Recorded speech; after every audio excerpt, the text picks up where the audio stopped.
Na-miss mo na po ba ang kaldereta pero hindi mo po alam kung paano gagawing low carb? Hello po, blessed day to you ka-low carbs. Una, kailangan po nating maggisa ng sibuyas at bawang.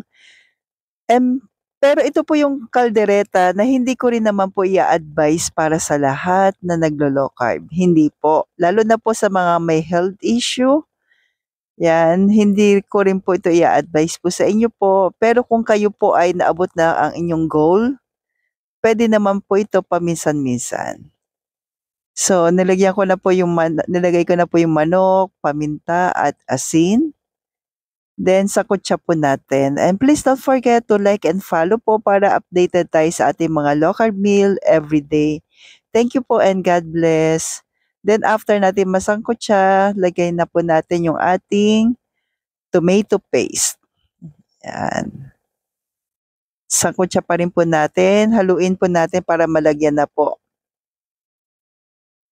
yung bawat part. Then yung sili po, syempre po pag kaldereta, medyo may konting spicy. Yan, nasa inyo na po kung gaano ka-spicy ang gusto niyo po. Yan, ito po yung liver spread. Naglagay po ako ng liver spread kaya po talagang hindi ko po ina-advise para sa lahat. Kasi si liver spread po, meron siyang ingredients na starch na hindi pwede po sa mga nagpapagaling.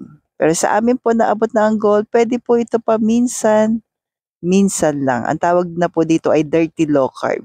Okay? Then, naglagay na po ako ng tubig. At ito po, maglalagay din tayo ng peanut butter. Homemade peanut butter ko po ito. Low carb po ang lahat ng ingredients nito. Meron na po yan. Paki-search nyo na lamang po kung paano ko po ginawa. Okay po. Then, ayan po yung ating peanut butter. Depende na po sa inyo kung gaano karami ang inyo po ilalagay. Then, halu-haluin para mag-ano po yung ating peanut butter. Then, last po, ito yung ating cheese. So, makikita po natin yung liver spread po, tsaka yung cheese ay mga pagkain na proseso. May mga ingredients po na hindi pwede sa mga clean low carb. Okay po. So, ito po ay paminsan-minsan, siguro sa loob ng isang taon, isang beses ko lang po ito ginagawa.